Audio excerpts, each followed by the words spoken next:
you ready to master the waves of medical device product development? Well, wax up your surfboard because you are listening to Inspired by Imua. And here is your medical device product development expert, that Hawaiian-hearted hostess who will help you hang 10, Meghan Alonso.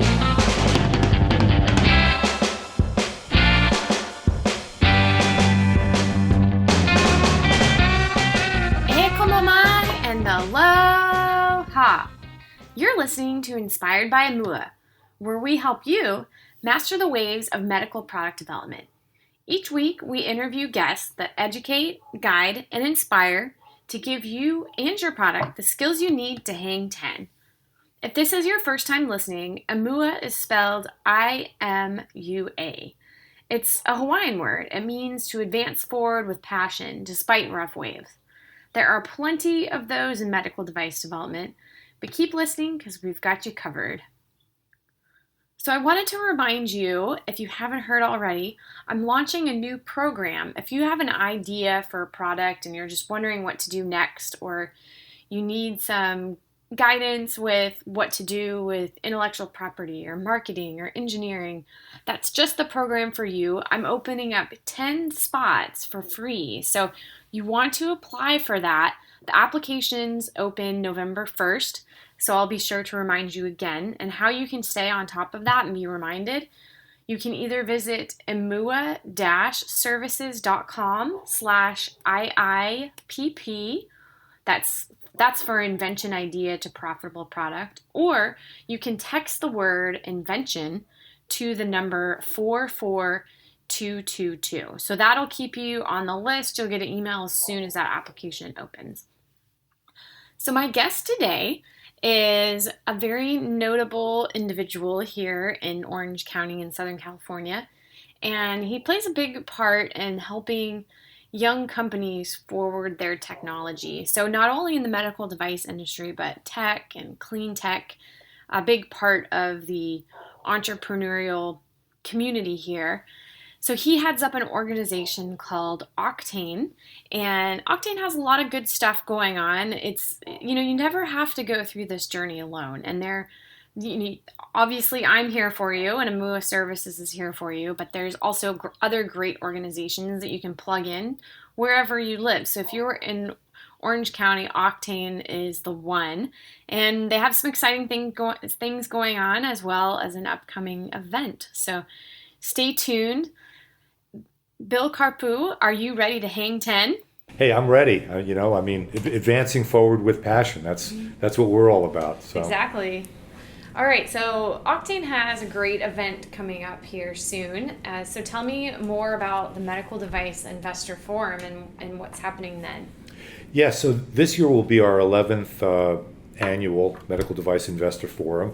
We'll be having that next Thursday, October 27th and 28th. And just as a prelude to something that we will announce there is that we will actually be rebranding it as the Medical Technology Innovation Forum, because we want it to be a broader audience than just device. And we think innovation's, a key word in there.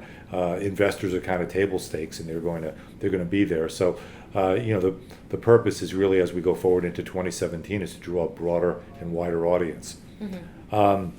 So you guys have a discount code too. Let's tell the audience about how if they haven't registered yet, how they can register for MDIF.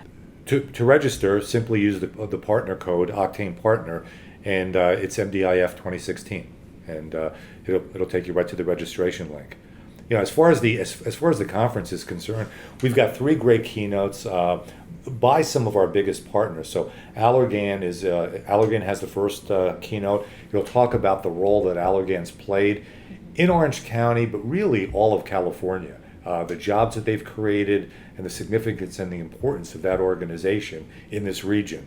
Edwards will then move on to a second keynote over lunch, and we'll have Mike Musalem, the CEO, and Mike will talk more about patient care and the impact that Edwards has on their patients. They are a very patient-centric organization, and Medtronic will have a keynote later in the afternoon, and they've kind of been on an acquisition tear over the past year and a half, and they'll focus to the integration of acquisitions and really what a company needs to look like for them to want to acquire it. So I think that should provide some fairly strong interest from some of the smaller companies that want a liquidity event in their future. Yeah, liquidity or just an exit strategy for sure.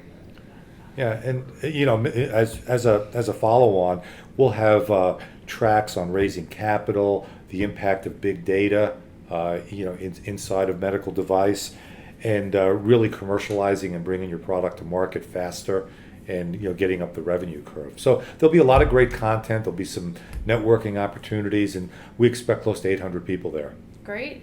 So you guys have an event where startups are pitching for investment. So how do these startups get through your program and have the opportunity to pitch live? Yeah, so we utilize our Launchpad accelerator to do that, and we will have 8 companies that will present. They'll present for a prize, which, by the way, this is the first time we're doing this also. It'll be about $120,000 worth of services donated by many of the sponsors of OCTANE that will go to the winning company this year for MDIF 2016. But the vetting process is really to utilize Launchpad, and we go through a very rigorous process of reviewing an assortment of companies over the past several months, vetting them, having them come in and present to our team, presenting to a panel, and then selecting the final 8 that will present at MDIF. Mm-hmm. And Launchpad, tell us about the companies that are in Launchpad, kind of the demographics of those companies, and I know you've had a lot of success with that too. Yeah, so Launchpad, if we look at it since 2010, which is about when it really got going. It was introduced in late 2008, and it took a bit of time for it to get some traction. But since 2010, we've had 221 companies that have come through Launchpad. 208 companies have raised capital at just a little bit under $1.3 billion in capital that they've raised. Most of that's been institutional capital, institutional investment. Mm-hmm. So Launchpad really prepares an organization for an institutional capital raise. So the demographic would be a company that has already raised friends and family, probably done an angel round, has an established business plan, has got a proof of concept that what they're going to be, the direction they're going to be going in is going to work, and really just need the mentorship to be able to get in front of institutional investors and do the raise. Mm-hmm. Good. So tell us about the other OCTANE programs that you have going on, and I know you have something new coming down the pipeline too. Yeah. So before I talk about that, let me just cover the fact that we've really got 4 operating groups inside of inside of OCTANE right now. One of them being Launchpad, which I just described. The other being OCTANE Connect, which is the central point, the networking component that puts together the programs, the conferences, such as at MDIF, and really is the community engagement arm of OCTANE. Mm-hmm. And you could call that the legacy organization that really started in 2002. Then, of course, you've got Launchpad. And one of the announcements that we'll be making at MDIF the morning of is the introduction of OCTANE Growth Services. And we're excited about this. We think it's well needed and well required, and will be well received in the marketplace.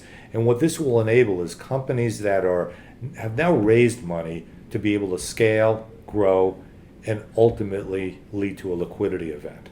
So what I mean by that is that they'll have the ability to access a resource center and pull any kind of resources that will enable them as an early stage company to form or grow. Secondly, they'll have a more automated access to investors. So companies that are looking for money, investors that are looking to make investments, will all have a mutual spot inside of our portal, and this will be able to create a domestic footprint for investment, as well as a global footprint at some point.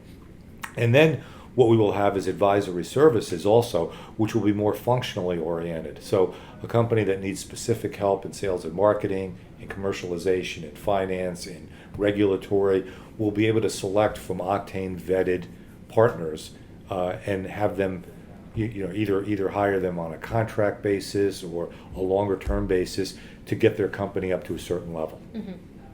That's great. And what about your fund that you have? Yeah, so this was exciting news for us last year. We decided to launch an investment fund, and as we reviewed it, the logical place for us to invest was really ophthalmology. And I think as we all know that Southern California is a mecca for medical device, but it really is the epicenter, Orange County specifically, for ophthalmology innovation in the world. So what we launched was Visionary Ventures. It's an ophthalmology only fund. It's actually intended to be a little bit later stage. And some of the key attributes on it is we have 30 of the leading ophthalmologists in the country that have joined the fund as limited partners.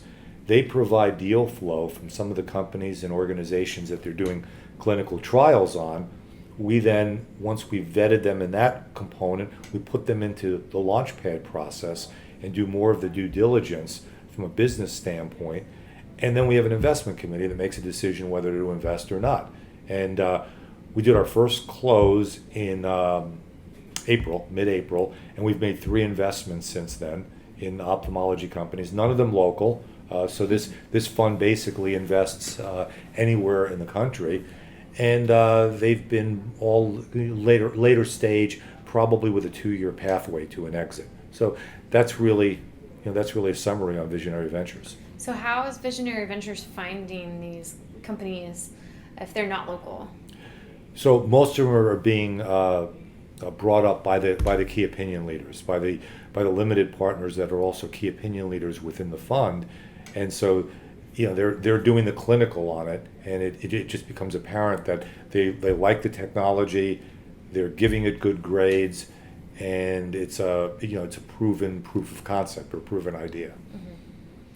So you work with companies that they've already got past this initial proof of concept in some cases, and they've raised some money, they've been successful, they're trudging along, but they need to get to that next step. They need that Series A round of financing to really make the big leap forward in product development. So what are some typical problems that you see these companies have, or just some trends that Launchpad really works with these companies? Yeah, so Launchpad really works with them to reform and structure the investor presentation. So I'd say a couple of things. First of all, there's a tendency to not really be able to interface initially with investors. I mean, it's a whole different world. You've got really smart people that are starting these businesses, but the caveat in it is they haven't been in business before. They haven't raised money, mm-hmm. And I think the premise that we go under is you get one shot with an investor, especially an institutional investor, and that one shot's generally somewhere between 2 and 3 minutes. I mean, if you haven't made a favorable impression in that timeline, you're pretty much going to be out the door. So we really work with them on the refinement of the investor presentation, the sequence that it needs to be in, and really around simplification. Because again, the tendency is with individuals that have created the technology and are scientists and engineers, they want to get into some of the real specific details. And what we find is institutional investors, while they want to know that at some point in time, they really want to be wowed with the technology, with the innovation, and where the product can go and where the future of the company is. Mm-hmm. So those, I'd say, are really the components that we really try and teach in refining the investor presentation with them. So how does someone get involved with Launchpad if they want your help? Yeah, it's a great question. It's set up as part of our nonprofit.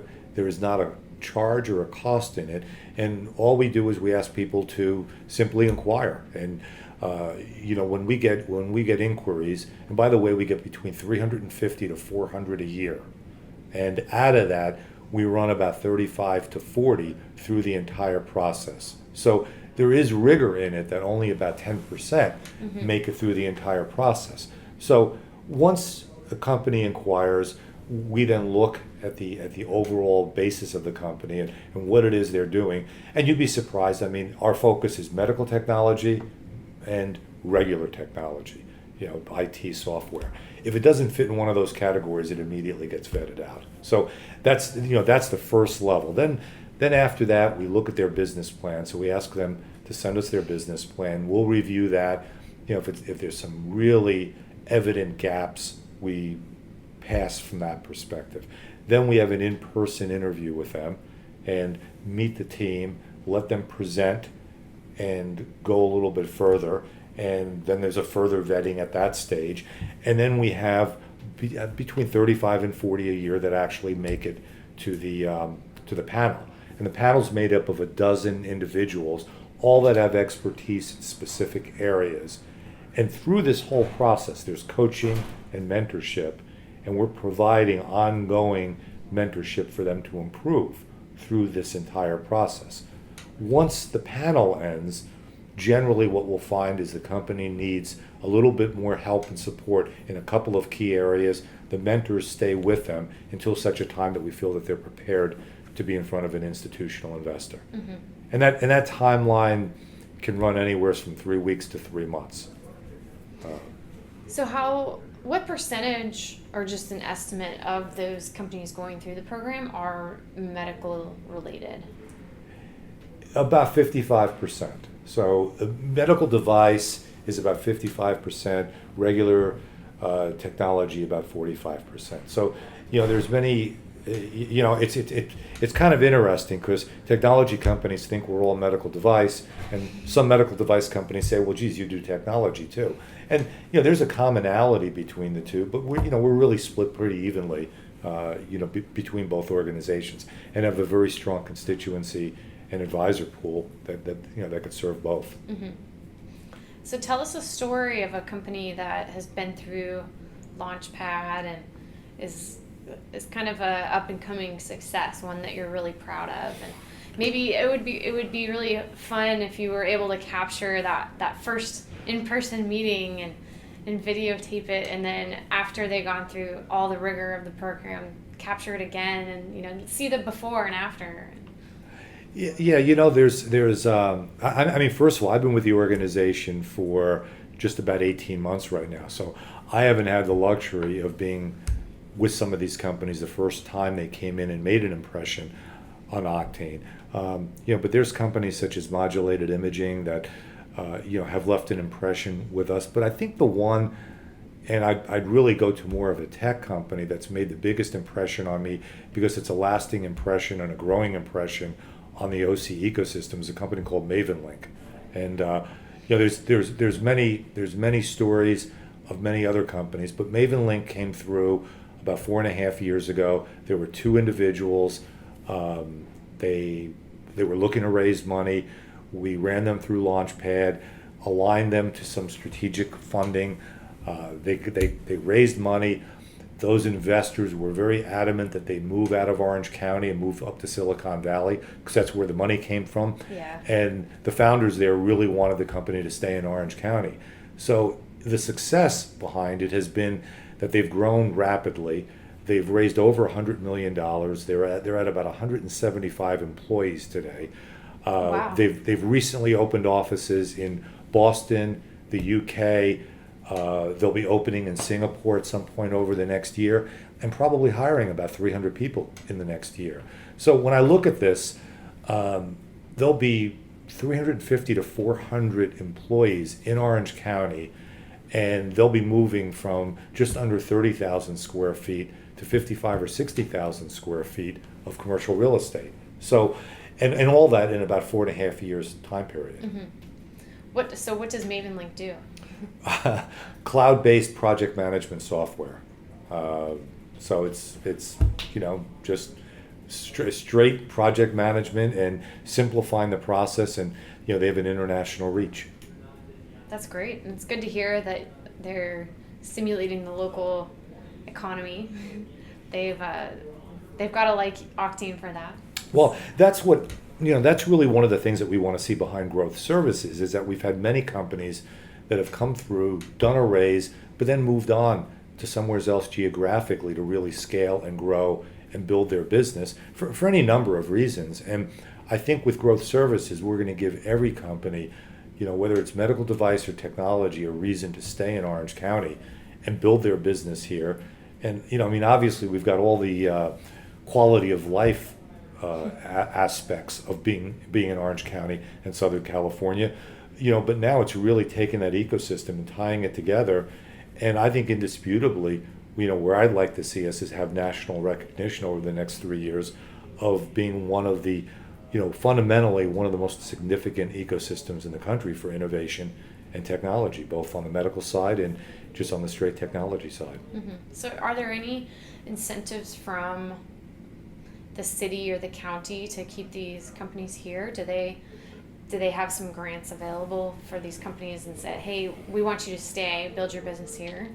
Yeah, you're on a point that we're starting to have those conversations with some of the municipalities, but none of that exists right now. And so I think we've got to advocate for that.